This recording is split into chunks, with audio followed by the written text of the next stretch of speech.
తాకట్టులో ఉన్న బంగారాన్ని విడిపించి ఆ రోజున్న మార్కెట్ ధర కట్టి మిగిలిన డబ్బును మీకు అందిస్తుంది కొమ్మూరి గోల్డ్. హాయ్ వర్స్, నేను మీ డాక్టర్ ఎంజెడ్ ఏఎస్ కరీ ఎండి యునాని. నా ప్రాక్టీస్ వచ్చేసి నాంపల్లి హైదరాబాద్లో ఉంటుందండి.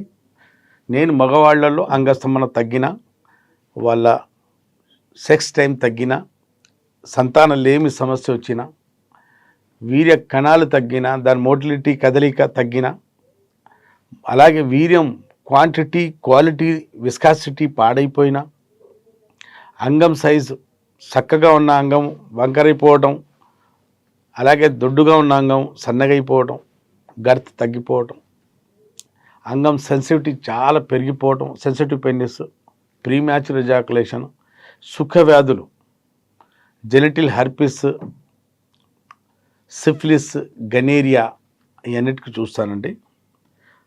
ఇవాళ నా టాపిక్ వచ్చేసి ప్రీమ్యాచ్యూర్ ఎజాకులేషన్, శీఘ్ర స్ఖలనము. మనం సెక్స్ చేసినప్పుడల్లా మనకు కావాల్సినంత సమయం దొరకదు. మనం ఇంకా రాణించాలి అనుకుంటాం, మనం ఇంకా చేద్దాము అనుకుంటాం, ఇంకా అనుభూతిని పొందాం అనుకునే లోపే మన వీర్యం వెళ్ళిపోతుంటుంది. చాలా సందర్భాల్లో చాలామంది కుంగుబాటుకు గురవుతుంటారు. ఓ 10 సార్లు సెక్స్ చేస్తే ఒక 8 సార్లు ఇలాగే వెళ్ళిపోతుంటుంది, 1-2 సార్లు సక్సెస్ అవుతారు. కానీ చాలా సందర్భాల్లో పెనిట్రేట్ చేయంగానే, పెనిస్ ఎంటర్ చేయంగానే వీర్యం స్ఖలనం జరుగుతూనే ఉంటుంది.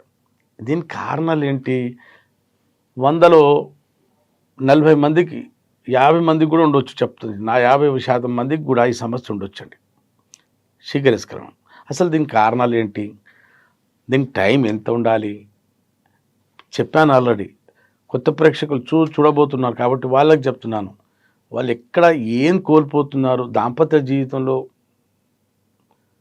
చాలా అంటే సెక్స్ పట్ల వ్యామోహం ఉన్నవాళ్ళు చాలాసేపు చేద్దాం సార్, మా ఆవిడ సుఖపడట్లేదు సార్, నా పార్ట్నర్ కొత్తగా పెళ్ళైంది సార్, ఇబ్బంది అవుతుంది సార్, నాకు నేను ఏదో నిరూపించాలనుకుంటున్నాను, నేను మగాడిని అంటే నేను విరగదీస్తానని ఒక ఉద్దేశంతో వెళ్తాను, కానీ తొందరగా నీరు కారిపోతుంది సార్ అని చాలామంది మాకు చెప్పుకోవటం, వాళ్ళ మనోవేదన చెప్పుకోవటం మేము వినటం జరుగుతుంటుంది. అసలు కారణాలు ఏంటి? ఇది ఎందుకు వస్తుంది? ఎలా పోతుంది? ఈ వీడియో చివరి వరకు చూడండి మీరు. అసలు ముఖ్య టైమింగ్ ఏంటంటే, ఒక మగాడి టైమింగ్ 2 to 6 minutes ఉండగలగాలి. ఇది ఎక్కడ ఉండాలి? ఫోర్ ప్లే కాదు, ఇది వేజినాలో ఉండాలి.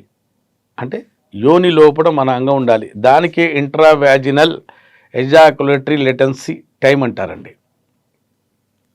మన యోనిలో ఎంతసేపు మన అంగం ఉంటుందో దానికే ఇంట్రావాజినల్ ఎజాకులేటరీ లేటెన్సీ టైం అంటారు. ఆ టైం మినిమం 2 to 6 minutes ఉండగలగాలి.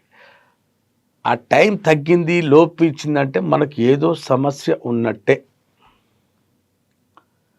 నేను 3 స్టేజ్లో నేను ఒక ఇంటర్ కోర్స్కు చాలాసార్లు చెప్పాను, మళ్ళీ చెప్తున్నాను. 3 భాగాల్లో ఒక సెక్స్ ఒక కార్యానికి పంచాలండి, అంటే డివైడ్ చేసేలా. First four play. మనం వెళ్ళంగానే పెనిట్రేట్ చేయకూడదు, అంగానికి లోపల పెట్టకూడదు. ఒక ఎగ్జాంపుల్ చెప్తానండి.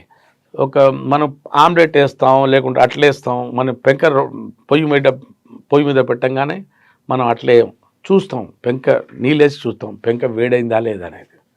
తర్వాత గుడ్డ అయినా వేస్తాం, ఆమ్లెట్ అయినా వేస్తాం, లేదా అట్లయినా వేస్తాం. అలాగే ఫోర్ ప్లే కూడా అట్లాంటిదే. మన పార్ట్నర్ సెక్జువల్గా స్టిమ్యులస్ అయిందా లేదా, బాగా ప్రేరేపించినా లేదా, ఆమె కామ కోరికలు హైప్ మీద వచ్చినా లేదా, శిఖరాన్ని చేరుకున్నా లేదా, అప్పుడు మనం మన అంగానికి పెనిట్రేట్ చేయాలి. అప్పుడు వాళ్ళు 2 to 4 minutes 5 minutes లోపటే ఆర్గజం పొందుతారు, అనుభూతి పొందుతారు, భావప్రాప్తి చెందుతారు. అప్పటికీ వాళ్ళు భావప్రాప్తి చెందకపోతే ఇటు 15 నిమిషాలు ఫోర్ ప్లే చేసాం, దాని తర్వాత ఇన్ప్లే చేసాం, అప్పటికి ఆమె సుఖపడలేదు అనుకోండి, అంగం అలాగే పెట్టేసి పైన ఉండి అలాగే రాపిడి చేయాలి. ఈ భాగంలో ఇది ఏమని ఉందనుకోండి, ఇలా ముందు భాగం, పై భాగం కిలిటోరిస్, మన ప్యూబిక్ రీజన్తో ఇలా రాపిడి అంగం లోపటే పెట్టి పై రాపిడి చేస్తే అప్పుడు వాళ్ళు భావప్రాప్తి చెందుతారు. అది out play. Four play, in play, out play ఈ 3 భాగాల్లో పంచుకొని మన పార్ట్నర్కు స్థాయి ప్రాప్తి చెందే వరకు, ఆమె సుఖపడే వరకు ఈ కార్యం ముగించాలి. లేదంటే సమస్య, లేదంటే ఇబ్బందులు తప్పవు. అసలు ఈ సమస్య టైం తగ్గడానికి కారణాలు చాలా సందర్భాలు చెప్పానండి. మళ్ళీ అది చెప్తాను. కొందరికి ఏమో భయపడుతూ వెళ్తారు. నేను ఆ టైం వస్తుందో లేదో భయం వల్ల ఏమవుతుంది, ఒక స్ట్రెస్కి గురైనప్పుడు మన బాడీలో ఫియర్ హార్మోన్స్ వస్తుంటాయి. ఆ ఫియర్ హార్మోన్ ఏం చేస్తుంటుంది, ఎజాకులేషన్ టైంకు తగ్గించేస్తుంది. కొందరికి UTI, urine tract infection, prostate infection ఉన్నా కూడా ఇట్లాంటి పరిస్థితి ఉండొచ్చు, వాళ్ళకు సందర్భం రావచ్చు, తొందరగా వెళ్ళిపోయే ప్రాబ్లం రావచ్చు. కొందరిలో వీర్యం పల్చగుండి కూడా తొందర వీర్యం బయటికి రావడం జరుగుతుంది. కొందరిలో అంగం ముందు భాగం చాలా సెన్సిటివ్గా ఉండటం వల్ల యోనిలో ఎప్పుడు అంగం లోపల ప్రవేశపెడతారో ఆ యోని వెచ్చదనం, ఆ తడి, ఆ వెచ్చదనానికి ఈ సెన్సేషన్ తట్టుకోక బ్రెయిన్కు సిగ్నల్ వెళ్ళిపోతుంది, తొందరగా డిశ్చార్జ్ చేసేయమ్మా. ఎందుకైంది అది? సెన్సిటివ్ పెనిస్ వల్ల అయింది. కొందరిలో హస్తప్రయోగం, టీనేజ్ నుంచి హస్తప్రయోగం చేసే వాళ్ళలో ఏమవుతుందంటే టైం తగ్గిపోతుంది. మనం చిన్నప్పుడు ఎవరో చూస్తారు, ఎవరు వస్తారని ఏకాంతంలో కూర్చొని హస్తప్రయోగం చేసుకుంటప్పుడు తొందర చేసి ముగించుకుంటాం. తొందర వీర్యం బయటికి తీసే అలవాటు మన బ్రెయిన్కి మనం వేసుకుంటాం. ఒక టైం క్లాక్ సెట్ చేసుకున్నాం. ఏకాంతం ఉన్నప్పుడు ఎవరు వస్తారో, లేదా మనం తొందరగా అనుభూతి పొందామనో వీర్యం తొందర తీసి ప్లెజర్ పొందుతుంటాం. ఆ అలవాటు, ఆ టైమింగ్ ఆ బ్రెయిన్లో మనకు తెలియకుండానే ఓ టైమింగ్ ఫిక్స్ అయిపోతుంది. ఓ టైం అలారం సెట్ చేసుకున్నాం.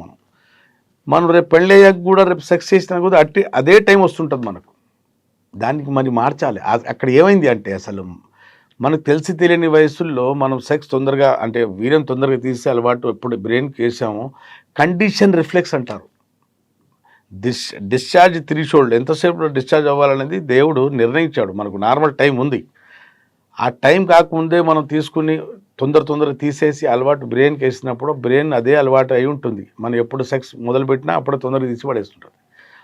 ఒక క్లాక్ సెట్ చేసుకున్నాం, మళ్ళీ దానికి రీసెట్ చేయాలి మనం. ఆ తొందరగా వెళ్ళిపోవటానికి కండిషన్ రిఫ్లెక్స్ అంటారు. మన బ్రెయిన్లో కొన్ని మార్పులు వచ్చాయి. సెక్స్ సెంటర్లో సీరోటిన్ అనే కెమికల్ తగ్గిపోవటం, కొన్ని హార్మోన్ తగ్గిపోవటం, కొన్ని హార్మోన్ నరాలను బలపరిచే అంగం వైపు వెళ్ళే కండరాలు నరాలకు బలపరిచే హార్మోన్స్ న్యూరో హార్మోన్స్ తగ్గిపోవటం వల్ల ఆ వీర్యం ఆపుకునే శక్తి మనకు తగ్గిపోతుంటుంది. మనకు తెలియకుండానే మనం లోపల పడుతున్నప్పుడు వీర్యం తన్నుకుంటూ, లేదా ఒక నిమిషంలో తన్నుకుంటూ బయటికి వచ్చేస్తుంటుంది. అలా ఎందుకైందంటే మనకు తెలిసి తెలియని వయసుల్లో హస్తప్రయోగము, పోనోగ్రఫీ, బూత్ సినిమా, నీలి చిత్రాలు చూడటం వల్ల ఇదైంది. హైపర్ ఎక్సైట్మెంట్, బాబా లోపల వెళ్ళిపోతుంటుంది. లేదా సెన్సిటివ్ పెనిస్, లేదా హార్మోన్ ఇంబ్యాలెన్సింగ్, మనం వేసుకున్న అలవాట్లు, ప్రాస్టటైటిస్, లేదా యూటీఐ, యూరిన్ ట్రాక్ట్ ఇన్ఫెక్షన్, లేదా వీర్యం పల్చగైపోవడం. విన్నారు కదండి, ఇన్ని కారణాలు ఉంటాయి. అసలు ఒక పేషెంట్ మా దగ్గరికి వస్తే తొందరగా వెళ్ళిపోతుంది సార్ అంటే అతనికి సమస్య ఎందుకు వచ్చింది? సెన్సిటివ్ పెనిస్ ఉందా, ప్రీకం ఉందా, హార్మోన్స్ లోపించాయా, నరాల బలహీనత, లేకుంటే చిన్నప్పటి నుంచి వేసుకున్న అలవాట, తొందర తీసే అలవాటు పడిందా, లేదా వేరే ఏమైనా కారణాలు, ఫ్యాక్టర్స్ ఉన్నాయని చూస్తామండి. చూసి ప్రీమ్యాచ్యూర్ ఎజాకులేషన్, శీఘ్ర ఎస్కలనము అంటే నాకు కావాల్సిన టైము, నాకు రావాల్సినంత టైం, నేను రాణించాల్సినంత టైం, బెడ్డులో ఉండాల్సినంత టైం, యోనిలో అంగం పెట్టుకునేంతసేపు సెక్స్ ఎంజాయ్ చేసే టైం దొరకకపోవటం ఒక బలహీనతే, అది ఒక వ్యాధి, అది ఒక ప్రాబ్లమే, సమస్య. అది ఆ సమస్య ఒక్కడిది కాదు, అంటే మనది మనకు ఒక్కడికి కాదు. ఆ సమస్య వల్ల మన భార్యకు కూడా, పార్ట్నర్ కూడా ఇబ్బంది పెడుతున్నాం అన్నట్టే కదా. ఆమె కూడా భావిప్రాప్తి చెందట్లేదు. ఎప్పుడు వెళ్తామో 10 సార్లు ప్రయత్నిస్తారు, 2 సార్లు ఆమెకు కూడా భావిప్రాప్తి చెందొచ్చు, కానీ 8 సార్లు చెందకపోవచ్చు. ఆమె కూడా అసంతృప్తిగానే ఉంటుంది. అప్పుడు మనస్పర్ధాలు, గొడవలు భార్యాభర్తల మధ్య. సెక్స్ అనే కార్యం సరిగా జరగకపోతే కొన్ని ఇబ్బందులు తప్పవు. కాబట్టి భార్యాభర్తల మధ్య కొన్ని అన్యోన్యత తగ్గి మనస్పర్ధాలు పెరిగే ఛాన్సెస్ ఉంటాయండి. మీలో టైమింగ్ తగ్గిన వాళ్ళు మళ్ళీ టైమింగ్ పెంచుకోవాలనుకుంటే, అలాగే మీ బెడ్లో చాలాసేపు రాణించాలనుకుంటే నాతో కలవండి. అలాగే ఇంట్రావాజినల్ ఎజాకులేటరీ లేటెన్సీ టైం పెంచుకోవాలనుకున్న వాళ్ళు నాతో కలిసి మీ శృంగారంలో టైం పెంచుకోండి. మీ భార్యకు సంతృప్తి పరిచే వరకు, అంటే సుఖపడి వావ్ ఎస్ ఇలా ఉండాలి అంటే సెక్స్ అంటే ఆ సెక్స్ అనే ఒక పదం ఊహలు వస్తే ఆమె కూడా ఆనందపడాలి. అబ్బా మా ఆయన బాగా చేస్తారు, నేను సుఖపడడానికి చేస్తారు, పడకలో సుఖం పొందుతాననే ఆమెకు కూడా ఒక మంచి ధైర్యం, మంచి నమ్మకం కలిగితే ఎప్పుడు మీరు పిలిచినా రాను అని చెప్పదు. లేకుంటే ఆమెకి ఏం సుఖపడకపోతే 10 సార్లు పిలిచినా రాదు. అనవసరంగా నాకు గెలుకుతావు, నేను డిశ్చార్జ్ కాకముందే డిశ్చార్జ్ అయిపోతావు, వెళ్ళిపోతావు, నా మూడంతా పాడైపోతుందమ్మా వద్దులే రాదు. ఎన్నో సందర్భాల్లో మా దగ్గర వచ్చి చాలామంది ఇలా వాళ్ళ అనుభవాలు చెప్తుంటారు. కాబట్టి సెక్స్ ఎంత అవసరమో సెక్స్లో టైం దానికంత ఎక్కువ అవసరం. సెక్స్ చేసినప్పుడల్లా మనం సక్సెస్ కావాలి. మనం సక్సెస్ కావాలంటే మనం ఫస్ట్ ఆమెకు సుఖపెట్టిన తర్వాత మనం డిశ్చార్జ్ అవ్వాలి. ఆమెకన్నా ముందు అయితే అసఫలమే, మనం దాంట్లో సఫలించినట్టు కాదు, దాంట్లో సంతృప్తి ఉన్నట్టే. కాబట్టి మనకి ఏ సమస్య ఉన్నా దానికి ట్రీట్మెంటు అంటే సిగ్గుపడకుండా బాధపడకుండా డాక్టర్ దగ్గరికి వచ్చి సార్ నాకు ఈ సమస్య ఉంది, ఈ సమస్య ఎవరికి వస్తుంది, ఫస్ట్ హస్తప్రయోగం చేసే వాళ్లకు ప్రథమంగా చెప్పుకోవాలి శీఘ్రించుకున్న సమస్య వస్తుంది. తర్వాత యూటీఐ, ప్రాస్టేట్ ఇన్ఫెక్షన్, స్ట్రెస్ అతిగా ఉన్న వాళ్ళలో, నైట్ నిద్ర లేకపోవటం వల్ల, హార్మోన్స్ ఇంబ్యాలెన్స్ ఉన్న వాళ్ళలో ఈ సమస్యలు రావచ్చండి. కానీ అధికంగా చూసే సమస్య చిన్నప్పటి నుంచే బాల్యం నుండే హస్తప్రయోగం చేసే వాళ్లకు ఈ సమస్య చుట్టుముట్టి వాళ్ళ దాంపత్య జీవితం మీద దీని ప్రభావం పడి వాళ్ళు బాధపడుతుంటారు. మా దగ్గర ఇప్పుడు చాలామంది పెళ్ళైన 30 సంవత్సరాలు 40 సంవత్సరాల తర్వాత వచ్చి కూడా ట్రీట్మెంట్ తీసుకొని సార్ నా లైఫ్లో మీ దగ్గర పెళ్ళి అయ్యి 30 ఇయర్స్ మీ దగ్గర ట్రీట్మెంట్ తీసుకున్న తర్వాత ఇప్పుడు నేను సెక్స్లో అనుభూతి పొందుతున్నాను సార్, ఈ 30 సంవత్సరాలు ఏం చేశానో నాకు అర్థం కాలేదు సార్ అని చాలామంది అనేక టైంలో అనేక మంది అనటం జరుగుతుంటుంది. మా దగ్గర వాళ్ళ అనుభవాలు చెప్తుంటారు.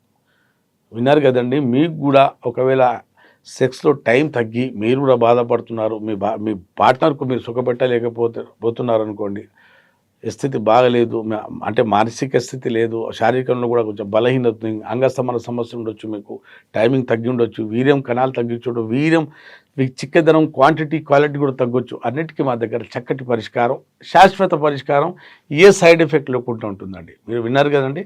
మీరు లోకాన ఎక్కడున్న పెయిడ్ కన్సల్టేషన్ తీసుకొని నాతో మాట్లాడవచ్చు, లేదా నా దగ్గరలో ఉంటే నేరుగా వచ్చి నాతో కలిసి ట్రీట్మెంట్ తీసుకోవచ్చు. అప్పటి వరకు సెలవు.